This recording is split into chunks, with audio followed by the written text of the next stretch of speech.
ఖమ్మం మున్నేరు ప్రకాష్ నగర్ బ్రిడ్జిపై వరద నీటిలో చిక్కుకున్న వారిని స్థానికులు కాపాడి సూపర్ హీరోలుగా నిలిచారు.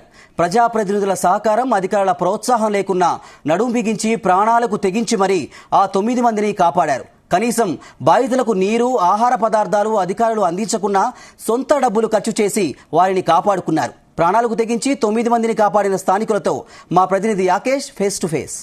ఖమ్మం నగరాన్ని మున్నేరు అతలాకుతలం చేసింది. పెద్ద ఎత్తున కూడా ముంపు ప్రాంతాల వాసులు మున్నేరు వరదలకు బలి అయినటువంటి పరిస్థితి.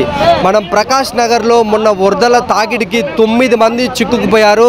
ప్రస్తుతం ఆ బ్రిడ్జి మీద ఉన్నాం. వాళ్ళు నిల్చున్న చోటనే మనం ఉన్నాం. ఆ 9 మంది కూడా ఈ ప్రాంతంలోనే వరదలో చిక్కుకొని ఆహాకారాలు చేస్తూ సహాయం కోసం అర్థించినట్టు పరిస్థితి మనం విజువల్స్లో చూసుకున్నాం. మనం ఒకసారి మున్నేరు వరద తాకిడిని చూసుకోవచ్చు. ఇంకా వరద ఉధృతి కొనసాగుతూనే ఉంది. నిన్న అంటే దాదాపు 2 రోజుల క్రితం ఆ రోజు వరద ఉధృతి కొనసాగినటువంటి నేపథ్యంలో 36 అడుగులకు మేర కూడా వరద ఉధృతి కొనసాగింది. ప్రస్తుతం మున్నేరు శాంతించింది.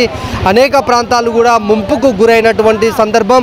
ఈ వరదని మనం చూసుకుంటే ఈ వరద దాదాపు మనం నిల్చున్నటువంటి బ్రిడ్జి మీదికి నేరుగా ఇక్కడి నుంచి కూడా ప్రవహించినటువంటి పరిస్థితిని మనం చూసుకున్నాము. దాదాపుగా 36 అడుగులకు మేర అంటే కూడా ఖమ్మం 3 టౌన్ ప్రాంతం మొత్తం కూడా వరద నీటిలో మునిగిపోయింది.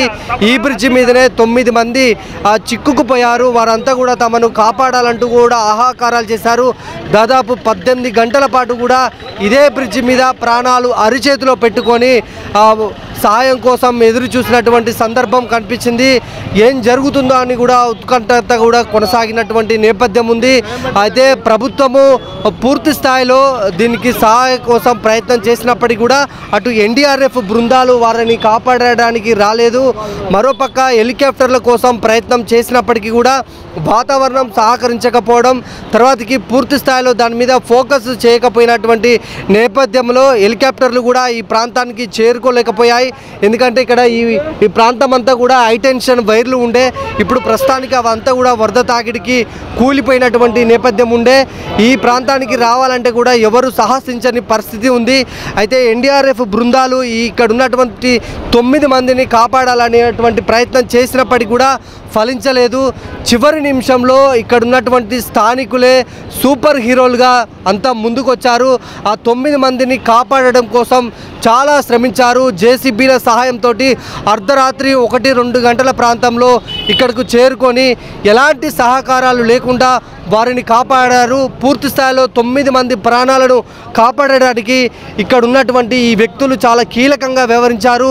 జేసీబీల సహాయంతో కూడా వీరంతా కూడా వాళ్ళను సురక్షితంగా బయటకు తీసుకొచ్చారు. ప్రభుత్వ సహకారం మంత్రి తుమ్మల నాగేశ్వరరావు ఇక్కడ కూర్చున్నప్పటికీ కూడా ఎలాంటి అధికారులు కానీ ఎన్డీఆర్ఎఫ్ బృందాలు కూడా ముందుకు రాని పరిస్థితులలో వీళ్ళంతా కూడా ఓ జేసీబీని తీసుకొని వచ్చి 9 మందిని కూడా చాలా సురక్షితంగా బయటికి తీసుకొచ్చారు. చాలా కీలకంగా వీళ్ళంతా కూడా వ్యవహరించినటువంటి నేపథ్యం ఉంది. ఆ 9 మందిని చాలా సురక్షితంగా కూడా మీరు బయటికి తీసుకొచ్చారు. ఆ సమయంలో మీరు ప్రభుత్వం అటు ఎన్డీఆర్ఎఫ్ ముందుకు రాని నేపథ్యంలో మీరు ఎట్లా ముందుకు వెళ్ళారు, ఎట్లా ధైర్యం చేశారు? ఉదయం 9-10 గంటల తర్వాత వీళ్ళు ఇక్కడ చిక్కుకున్న విషయం మాకు తెలిసింది. మేము ఆ చివరి వెంకటగిరి వైపు మేము ఉన్నాము. ప్రభుత్వానికి సమాచారం ఇస్తే ప్రభుత్వం హెలికాప్టర్లు పంపిస్తున్నాము, తక్షణ చర్యలు తీసుకుంటున్నామని చెప్పారు. కానీ సాయంత్రం 5 గంటల వరకు మేము వెయిట్ చేశాము. విశాఖపట్నం నుంచి నేవీ వాళ్ళే వస్తున్నాయని, హైదరాబాద్లో వాతావరణం అనుకూలించలేదని చెప్పారు. ఆ తర్వాత చివరి క్షణంలో హెలికాప్టర్లు రావట్లేదు అనేది సమాచారం మాకు అందింది. మరి నైట్ వర్షం వస్తే మళ్ళీ తర్వాత ఇబ్బంది అవుతుంది, ప్రాబ్లం అవుతుందని చెప్పి మేమే ధైర్యం చేసి ముందుకి మా గ్రామస్తుల సహకారంతో మేమందరం కలిసి జేసీబీ సాయంతో వచ్చాము. జేసీబీ తీసుకొని మధ్యలోకి వచ్చిన తర్వాత చెప్తా ముందు రోడ్డు తెగిపోయింది. ముందుకు వెళ్ళలేని పరిస్థితి అనమాట. ముందు ఒక చెట్టు ఉంటే ఆ చెట్టుకి తాడు కట్టేసి ఆ తాడు సాయంతో యువతలకు వచ్చేసి అక్కడ చివరిలో ఉన్నారు, ఖమ్మం ఆ చివరిలో ఉన్నారు. ఆ చివరిలో ఉన్న వాళ్ళని తీసుకొని వచ్చి ఒక్కొక్కరిని జేసీబీ ఎక్కిచ్చేసి తీసుకొచ్చాము. అంటే ఆ సమయంలో వాళ్ళ పరిస్థితి ఎట్లా ఉంది? దాదాపు 18 గంటల పాటు కూడా ఈ బ్రిడ్జి మీద తమ ప్రాణాలను అరచేతిలో పెట్టుకొని ఉన్నారు కనుక ఎట్లా ఉండే వాళ్ళ పరిస్థితి భయానకరంగా ఉంది. మేము ఫోన్లో మాట్లాడాము కానీ వాళ్ళకి చివరి క్షణంలో వాళ్ళ ఫోన్లు కూడా స్విచ్ ఆఫ్ అయిపోయినాయి. వాళ్ళు ఆ చివరిలో ఉన్నారు, మేము ఈ చివరిలో ఉన్నాము. వాళ్ళకి సమాచారం అంది, మేము ఇక్కడ వచ్చాము అనే సమాచారం ఇచ్చే పరిస్థితి కూడా లేదు. తప్పనిసరి పరిస్థితులలో మా వాళ్ళు దిగి ఆ తాళ్ళు సాయంతో దిగి ఆ చివరికి పోయి పిలుచుకొని వచ్చి ఎక్కించాల్సిన పరిస్థితి వచ్చింది.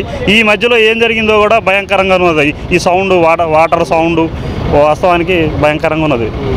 అంటే మీరు వాళ్ళకు ఒక పునర్జన్మని ప్రసాదించారు అనుకోవచ్చు. ఆ అర్ధరాత్రి సమయంలో మీరు జేసీబీలతోని వెళుతున్నటువంటి సందర్భంలో మీకు భయం కాలేదా? వాస్తవంగా వాటర్ చెవులు పగిలిపోయే సౌండ్ వస్తుంది.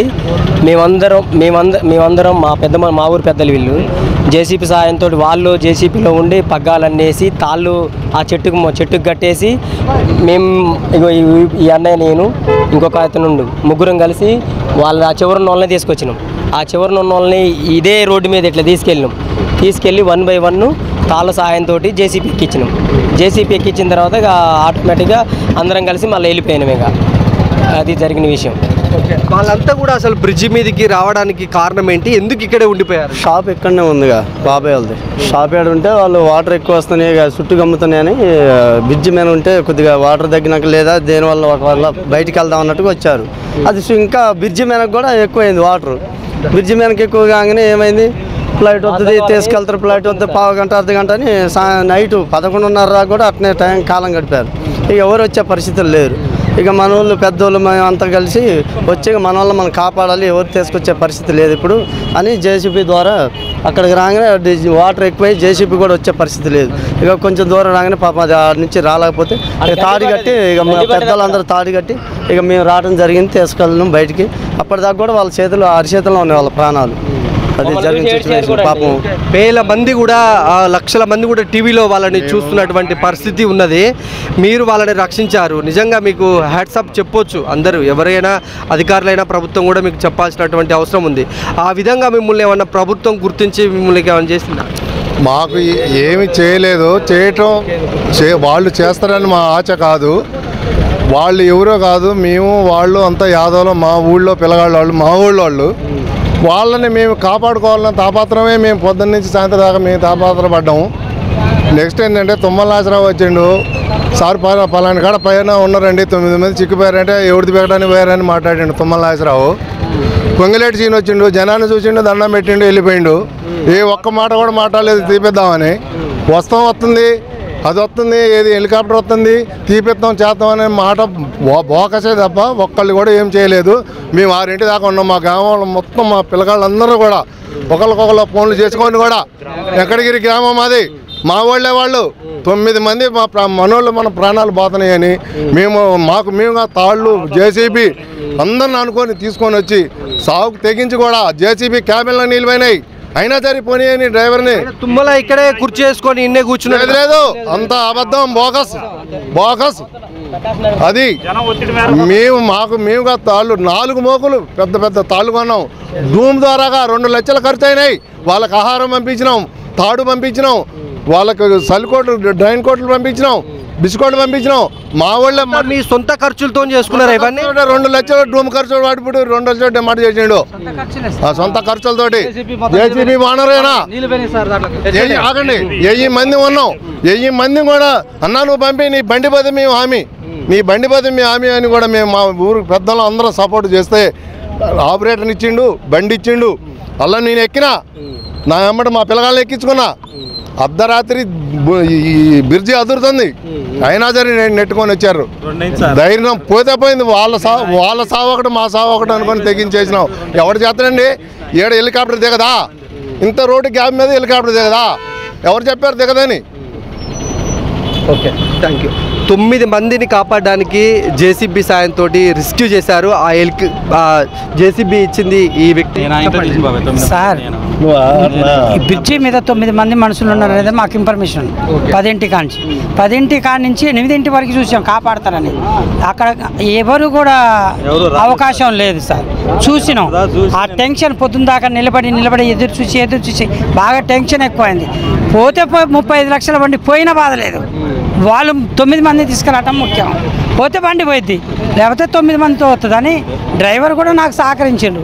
డ్రైవర్తో మాట్లాడుకున్నా, గ్రామ ప్రజలందరూ కూడా నాకు సపోర్ట్ చేశారు, సపోర్ట్లు కొట్టారు. ఆ సమయంలో ఆ 9 మంది ప్రాణాలతో పాటు మీరు వెళ్తున్నారు, మీ కూడా ప్రాణాలే కదా, మీ కుటుంబ సభ్యులు కానీ మీరు కానీ పోతే ఒక్కరు సార్, పోతే ఒక్కరం ఒత్తితో 10 మంది అనే ఉద్దేశంతో రైతులు కూడా బాగా సపోర్ట్ చేశారు.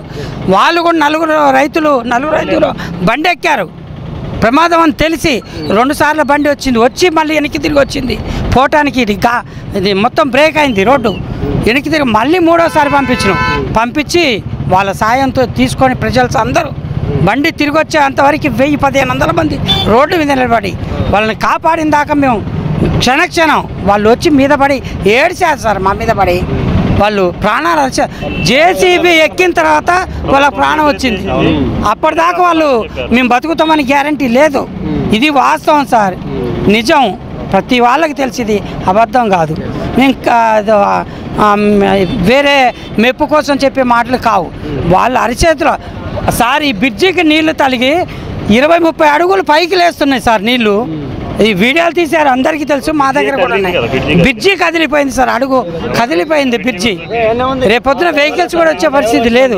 బ్రిడ్జి కూడా ప్రాబ్లంలో ఉంది. ఇప్పుడు వీళ్ళు యువతలకు రావాలంటే బ్రిడ్జి ఎలాంటి ప్రమాదం జరిగి ఉంటుంది, ఇట్లా కదిలి ఉంటుంది, మళ్ళీ వీళ్ళు యువతలకు రావాలంటే ఇబ్బంది అయింది అని కూడా మేము చీకట్లో ఆలోచించాము.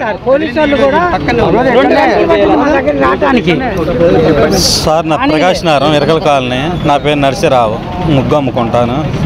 అయితే వాళ్ళు వస్తున్నారు, వీళ్ళు వస్తున్నారు, పడవలు వస్తున్నాయి, హెలికాప్టర్ వస్తుందని చూశారు. వాళ్ళు రాత్రి 8-9 దాకా చూశారు, రాలా. వాళ్ళందరూ వచ్చి నా దగ్గరకు వచ్చి అన్న నువ్వు తప్ప ఎవరు తీసేవాళ్ళు లేరని అన్నారు.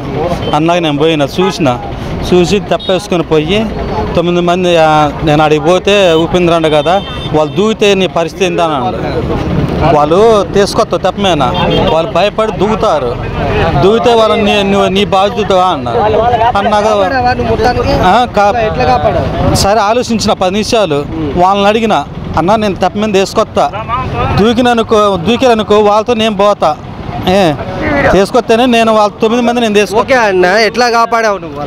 తెప్ప వేసుకొని పోయి నైట్ 9-2 ఆ 9 మందిని తీసుకొని తేపకిద్దరిని తీసుకొని వచ్చేసినాను అన్నమాట నేను.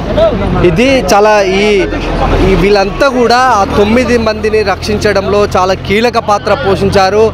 తమ సొంత డబ్బులు ఖర్చు పెట్టుకొని డ్రోన్ల ద్వారా వాళ్ళకు లైఫ్ జాకెట్లు అందించారు. వాటర్ బాటిల్స్ కానీ ఫుడ్ కానీ వాళ్ళంతా సొంత నిధులతోటి ఏర్పాటు చేశామని చెప్తున్నారు. ఇక్కడ నుంచి అంటే ఈ బ్రిడ్జి కాడికి మనం ఇప్పుడు ప్రస్తుతానికి చూస్తే ఈ బ్రిడ్జి ఇలా ఉంది, కానీ ఆ టైంలో ఈ బ్రిడ్జి మీద నుంచి వాటర్ ప్రవహిస్తుంది. మొత్తం కూడా ఇది వాటర్తో నిండిపోయినటువంటి పరిస్థితి. ఆ వరద తాకిడికి ఈ బ్రిడ్జిని మనం ఒకసారి చూసుకోవచ్చు. మొత్తం కూడా బ్రిడ్జి కదిలి ముందుకు వచ్చింది. ఇక్కడ ఒకసారి మనం కెమెరాలో గమనిస్తే ఇక్కడ ఒకసారి చూపించు. ఇక్కడ ఇట్లా స్ట్రైట్గా ఉండాల్సినటువంటి బ్రిడ్జి ఇట్లా ముందుకు జరిగింది, ఒక అడుగు ముందుకు జరిగింది. అంటే వరద తాకిడి ఎంత తీవ్రతగా ఉంటే బ్రిడ్జి అనేది ఒక అడుగు ముందుకు జరుగుతుంది అనేది మనం అర్థం చేసుకోవాలి. ఈ బ్రిడ్జి మీద 9 మంది ఉండి ప్రాణాలను అరచేతిలో పెట్టుకుంటే వీళ్ళంతా కూడా ఇక్కడ ఉన్నటువంటి స్థానికులు, ఈ లోకల్ ఉన్నటువంటి ప్రజలంతా కూడా వాళ్ళని రక్షించే ప్రయత్నం అయితే చేశారు. మనం ఈ బ్రిడ్జిని ఒకసారి చూసుకోవచ్చు, అడుగు ముందుకు కదిలింది. ఇక్కడ ఈ స్ట్రైట్గా ఉండాల్సినటువంటి బ్రిడ్జి ఇక్కడ ఒక అడుగు ముందుకు కదిలింది. అంటే ప్రస్తుతానికి ఈ బ్రిడ్జి కూడా చాలా ప్రమాదకరంగా ఉంది. పెద్ద వాహనాలను ఈ బ్రిడ్జి మీద నుంచి పంపించట్లేదు, ఓన్లీ 2 వీలర్స్ 3 వీలర్స్ 4 వీలర్స్ మాత్రమే పంపిస్తున్నారు. చాలా ప్రమాదకరమైనటువంటి బ్రిడ్జి ఇప్పుడు మనం ఉన్నటువంటి బ్రిడ్జి అని చెప్పుకోవచ్చు, ప్రకాష్ నగర్ బ్రిడ్జి ఇది. అయితే ఇక్కడ ఉన్నటువంటి ఈ 9 మందిని కాపాడడంలో లోకల్గా ఉన్న వాళ్ళు మాత్రమే చాలా సాహసం చేశారు. ప్రభుత్వం పెద్దలు కానీ అధికార యంత్రాంగం కానీ ఏమాత్రం పని చేయలేదనేది చాలా స్పష్టంగా అర్థమవుతుంది. మంత్రి తుమ్మల నాగేశ్వరరావు ఇక్కడ కుర్చీ వేసుకొని కూర్చున్నప్పటికీ కూడా ఇక వాళ్ళని రక్షించమని స్థానికులు కోరితే ఆయన చాలా దురుసుగా ప్రవర్తించారు. ఎందుకు వెళ్ళారు అక్కడికి, ఏం పని కోసం వెళ్ళారు అలా అనేది చాలా దురుసుగా మాట్లాడినట్టు కూడా ఇక్కడ స్థానికులు చెప్తున్నారు. ఈ 9 మందిని కాపాడడంలో చాలా కీలకమైనటువంటి పాత్ర ఇక్కడ ఉన్నటువంటి గ్రామస్తులు పోషించారు.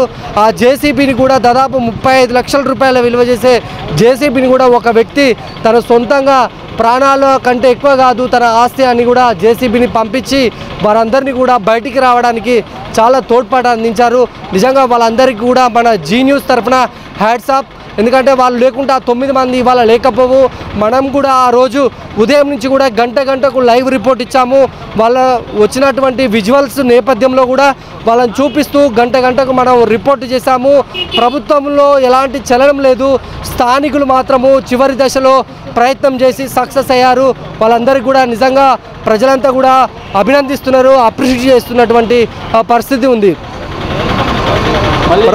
ప్రకాష్ నగర్ నుంచి కెమెరామెన్ శరత్తో యాకేష్, జీ తెలుగు న్యూస్, ఖమ్మం.